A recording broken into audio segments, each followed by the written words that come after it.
Australia সিরিজকে সামনে রেখে আগামী 1 জুন ওয়ানডে দল ঘোষণা করবে বিসিবি। 3 জুন জাতীয় দলের ক্যাম্পে যোগ দেবেন সাদা বলের ক্রিকেটাররা।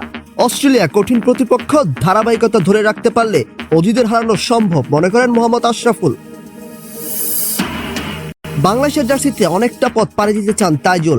টেস্টে 500 উইকেট টার্গেট, অস্ট্রেলিয়া সফর নিয়ে বিশেষ পরিকল্পনা। মেসির নেতৃত্বে বৃহস্পতিবার বিশ্বকাপের জন্য 26 সদস্যের দল ঘোষণা করেছে আর্জেন্টিনা। গুঞ্জন শোনা গেলেও অবসর নেওয়া অ্যাঞ্জেলো ডি মারিয়াকে ফেরানো হয়নি দলে। 16 জুন আলজেরিয়ার বিপক্ষে প্রথম ম্যাচ খেলবে আর্জেন্টিনা। সত্যি হলো শঙ্কা, ডান পায়ের কাপ মাসেলে গ্রেট ইনজুরিতে ভুগছেন নেইমার। 2 থেকে 3 সপ্তাহের জন্য মাঠের বাইরে মিস করবেন বিশ্বকাপের প্রথম ম্যাচ। ছিটকে যেতে পারেন পুরো আসর থেকেও। এবং ঈদের দিনেও জাতীয় ফুটবল দলের অনুশীলন দেশের জন্য ত্যাগ বড় সাফল্যের চাবিকাঠি হিসেবে বিশ্বাস ফুটবলারদের। দলে নিয়মিত হওয়াটা চ্যালেঞ্জ হিসেবে দেখছেন গোলরক্ষক জিকো। বাংলাদেশ ক্রিকেটে বইতে শুরু করেছে বদলের হাওয়া। 7 মাস আগে ব্যাটিং কোচের দায়িত্ব নিয়েছিলেন মোহাম্মদ আশরাফুল। এরপর থেকেই ব্যাট হাতে বদলে যাওয়া এক বাংলাদেশ। তবে সামনে অপেক্ষা করছে সবচেয়ে কঠিন পরীক্ষা, অস্ট্রেলিয়া সিরিজ। বাংলাদেশ দলের ব্যাটিং এক সময় ছিল সবচেয়ে বড় দুশ্চিন্তার জায়গা, কিন্তু গত 7 মাসে দৃশ্যপট যেন অনেকটাই বদলে গেছে। গত নভেম্বরে আয়ারল্যান্ড সিরিজ দিয়ে ব্যাটিং কোচ হিসেবে যাত্রা শুরু করেন মোহাম্মদ আশরাফুল। তার সময়ে বাংলাদেশি ব্যাটারদের ব্যাট থেকে এসেছে 60টি সেঞ্চুরি আর 1 ডজন 50। ওয়ানডেতে 6 ম্যাচে এসেছে 4 জয়। তবে দলের এই সাফল্যের কৃতিত্ব নিতে নারাজ মোহাম্মদ আশরাফুল। যে প্রায় 7-8টা প্লেয়ার আছে যারা 40-এর উপরে ম্যাচ খেলেছেন। লাস্ট 6 মান্থ ক্রিকেট বোর্ড একটা পজিটিভ দিক আমি বলবো যে ট্রু উইকেটে আমরা খেলছি, যেন আমরা আইসিসি ইভেন্টে ভালো করতে পারি। আগামী মাসে প্রথম দিন টাইগারদের দল ঘোষণা করবে বিসিবি। ধারণা করা হচ্ছে এই সিরিজে থাকছে না কোনো চমক। সবশেষ নিউজিল্যান্ডের বিপক্ষে সিরিজে থাকা ক্রিকেটাররাই খেলবেন এই সিরিজে। তার মতে বদলে যাওয়া শুরুটা হয়েছে মানসিকতায়। ফুটবল বিশ্বকাপের দামামায় বাংলাদেশে আসছে অস্ট্রেলিয়া, তবে ওয়ানডেতে অজিদের বিপক্ষে বাংলাদেশের ইতিহাস খুব একটা সুখকর নয়। যেহেতু আমি এবারও ড্রেসিং রুমে থাকবো তাদের সাথে, ক্রিকেটে কিন্তু সবাই মিলে বোলিং ফিল্ডিং করতে হয়, ব্যাটিংয়ে একজন বড় ইনিংস খেলতে হয়, আর 2-3টা ছোটোখাটো পার্টনারশিপ করলেই কিন্তু ম্যাচ জেতা সম্ভব। এই সিরিজের জন্য ইতিমধ্যেই শক্তিশালী দল ঘোষণা করেছে ক্রিকেট অস্ট্রেলিয়া। তবে মিচেল স্টার্ক, প্যাট কামিন্স ও জশ হেজেলউডের কেউই নেই দলে।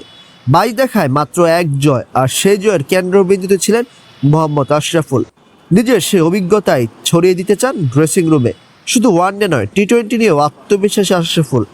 অস্ট্রেলিয়া যেই টিম আসছে তাদের সাথে জিততে হলে আমাদের বেস্ট ক্রিকেট খেলতে হবে। 3টা ডিপার্টমেন্টে আমাদের বেস্ট ক্রিকেট খেলতে হবে। আশা করি যে এক্সাইটিং একটা সিরিজ হবে।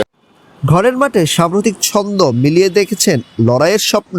বাংলাদেশি পেস আক্রমণ নিয়ে উচ্ছ্বাস লুকাননি মোহাম্মদ আশরাফুল। নাহিদ রানা, তাসকিন আহমেদের গতি ও আগ্রাসনে দেখছেন নতুন সম্ভাবনা। সান ম্যারিনো ম্যাচকে সামনে রেখে ঈদের দিনেও অনুশীলন করেছে বাংলাদেশ ফুটবল দল। পরিবার ছাড়া ঈদ কাটলেও দেশের জন্য ত্যাগ স্বীকার করতে পেরে খুশি গোলকিপার জিকো। অন্যদিকে নতুন কোচ থমাস ডুলির কোচিং বেশ উপভোগ করছেন বলে জানিয়েছেন ফরওয়ার্ড মোরসালিন। আগে থেকেই জানানো হয়েছিল ঈদের দিন অনুশীলন করবে বাংলাদেশের জাতীয় ফুটবল দল। দৃশ্যটা নতুন নয়, তবে এবারের দৃশ্যটা কিছুটা ব্যতিক্রম, কারণ বাংলাদেশ লড়তে যাচ্ছে ইউরোপের দেশ সান মারিনোর বিপক্ষে। নির্ধারিত সময়ের আগেই কিংস অ্যারিনায় হাজির হেড কোচ থমাস ডুলি, সাথে তার সহকারীও। প্রায় ঈদেই দেখা যায় ফুটবলাররা ব্যস্ত থাকেন ক্যাম্পে, তবে দেশের জন্য নিজেকে প্রস্তুত রাখতে এমন ত্যাগ উপভোগ করেন তারা। পরপর 3টা ঈদ বাসার বাইরে করা, at the end of the day আমরা যখন টিম মেম্বার সবাই একসাথে মিলে, এটাও আমাদের একটা ফ্যামিলি আমাদের কাছে এখন হয়ে গেছে। সো ভালোই লাগছে, ভালো লাগছে, এই মোমেন্টগুলো এনজয় করছি। থমাস ডুলির সাথে কতটা খাপ খাওয়াতে পারলেন ফুটবলাররা, এমন প্রশ্নের জবাবে কোচকে নিয়ে ইতিবাচক উত্তরই দিলেন মোরসালিন।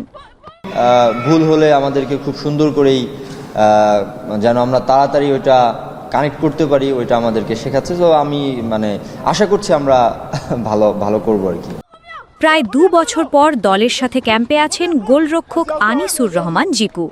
এতদিন জায়গা কেন পাননি তার কারণটা অবশ্য আকার ইঙ্গিতেই জানালেন দেশ সেরা গোলরক্ষক। বর্তমান দলে একাদশে জায়গা করে নেওয়াও চ্যালেঞ্জিং বলে মানছেন জিকু। নতুন কোচ তো সব মিলেই এনজয় করছি, অনেকদিন পরে যত ব্রেক করছি সবার সাথে, সবাই সিনামুখ, তো আমি যদি আমার জায়গাটা ফিরে পাই তাহলে আমি আমার সেরাটা দিব।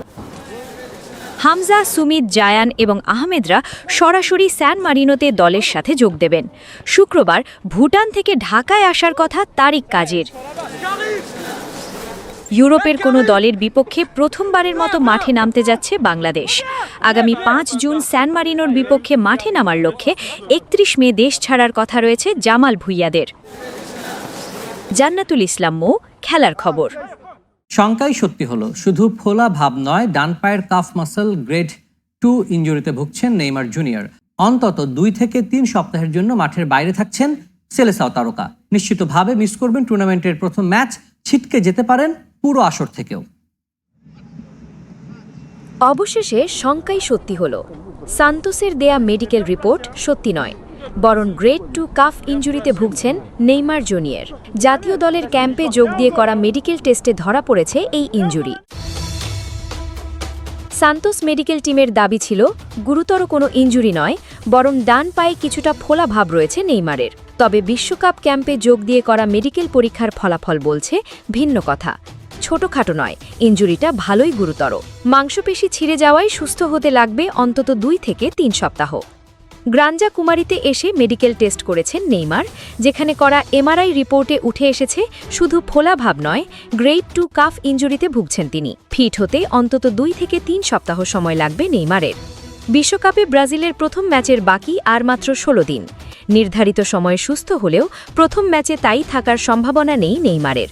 তবে ইনজুরি জর্জরিত কোনো ফুটবলারকে শেষ পর্যন্ত স্কোয়াডে রাখবেন কি কার্লো আনচেলত্তি? গ্রুপ পর্বের প্রথম ম্যাচে মরক্কোর বিপক্ষে খেলবে সেলেসাও। জয় দিয়ে শুরু করতে পেরোতে হবে কঠিন পরীক্ষা। সে ম্যাচে একজন কম খেলোয়াড় নিয়ে মাঠে নামাটা ঝুঁকিপূর্ণ হবে ব্রাজিলের জন্যই।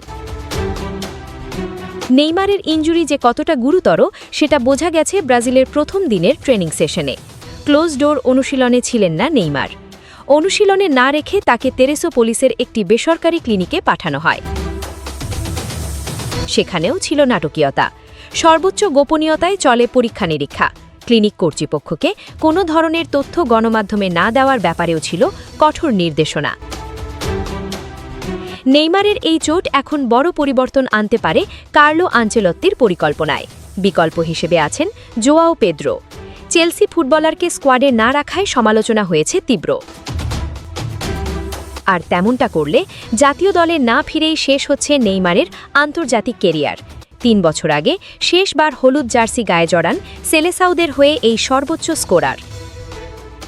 আলিশা জান্নাত, খেলার খবর।